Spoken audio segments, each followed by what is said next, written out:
অতীতের ইতিহাস হচ্ছে চুরির ইতিহাস, তার অতীতের ইতিহাস হচ্ছে লম্পটের ইতিহাস। প্যাসেজ রাস্তার আন্দোলনের মাধ্যমে প্যাসেজ দুপুরবেলা না খেয়ে পালিয়ে যেতে বাধ্য হয়। নতুন সরকার তাকে একজন ওবায়দুল কাদেরকে বাংলাদেশ ব্যাংকে বসিয়েছে। কখনো তার কথায় মনে হচ্ছে তিনি সালাম গ্রুপের ব্যবস্থাপনা পরিচালকের ভূমিকা অবতীর্ণ হয়েছেন। তিনি বলছেন যে রাস্তায় আন্দোলন করে কোনো ব্যাংকের চেয়ারম্যানকে সরানো যায় না।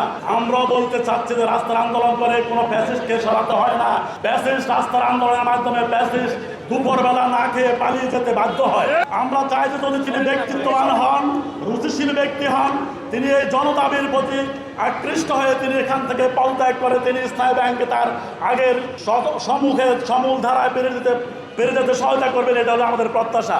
সরকারের কাছে বলতে চাচ্ছি, আজকে আমাদের কাছে বিভিন্ন তথ্য আসছে যে আপনারা যে ইসলামের মদত পুষ্ট যে খুরশেদ আলমকে আপনারা এখানে চেয়ারম্যান হিসেবে নিয়োগ দিয়েছেন, তিনি একদিকে তিনি যখন অন্য শাখায় দায়িত্ব পালন করেছেন বাংলাদেশ ব্যাংকের, তিনি সেখান থেকে 54 লক্ষ টাকার হিসাব দিতে না পেরে তিনি সেখান থেকে চোর হিসাবে সাব্যস্ত হয়ে তিনি সেখান থেকে বিতাড়িত হয়েছেন। 5 আগস্ট 2024 দুপুরবেলা তিনি তার বাংলাদেশ ব্যাংকের সচেতন গ্রাহকদের, বাংলাদেশ ব্যাংকের সচেতন স্টাফদের তোপের মুখে তিনি দুপুরবেলা বাংলাদেশ ব্যাংক থেকেও পালিয়েছেন। তার অতীতের ইতিহাস হচ্ছে চুরির ইতিহাস, তার অতীতের ইতিহাস হচ্ছে লম্পটের ইতিহাস। তার ব্যাপারে দুদকের মামলায় জরিমানা হয়েছে।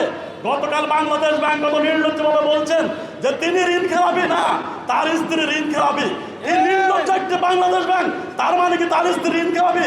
সেটা কি তার স্ত্রীর সাথে কি তার ডিভোর্স হয়ে গেছে কিনা সেটা আমাদের কাছে ক্লিয়ার করে দেয়। বিগত দিনে ওবায়দুল কাদের কোটা বিরোধী আন্দোলনে একটি ঠুনকো আন্দোলনকে তুচ্ছতাচ্ছিল্য করতে গিয়ে একটি রাষ্ট্রকে, একটি সরকারকে, একটি বাংলাদেশকে বিপদে ফেলে পালিয়েছিল। আজকেও আমরা দেখতে পাচ্ছি ওবায়দুল কাদের উত্তরবঙ্গের উত্তরসূরিরা একটি ইসলামী ব্যাংকের একজন প্যাসিস্ট চেয়ারম্যানের মতো, যেটা একটি কলমের খোঁচার মাধ্যমে তাকে বদলি করা যায়, অপসারণ করা যায়, তুচ্ছ বিষয়কে হালকামি করে বারবার তুচ্ছ তাচ্ছিল্য করে বিবৃতি দিয়ে আমাদেরকে যে আন্দোলনের দিকে ঠেলে দিচ্ছে, এই আন্দোলনের পরিণতি আমরা চাই না যে বিগত প্যাসিস্ট সরকারের মতো এই সরকারের কোনো পরিণতি হোক, এটা আমরা চাই না। সরকারের কর্তা ব্যক্তিদের তুচ্ছ তাচ্ছিল্য এবং তামাশার কারণে আগামী দিনে যদি রাষ্ট্রে কোনো বিপর্যয় তৈরি হয়, ব্যাংকিং সেক্টর কোনো বিপর্যয় তৈরি হয়, ইসলামী ব্যাংকের গ্রাহকদের মধ্যে অসন্তোষ থেকে যদি ব্যাংকের সারা বাংলাদেশের সকল শাখা অস্থিরতা তৈরি হয়, এই দায়িত্ব বাংলাদেশ ব্যাংকে নিতে হবে।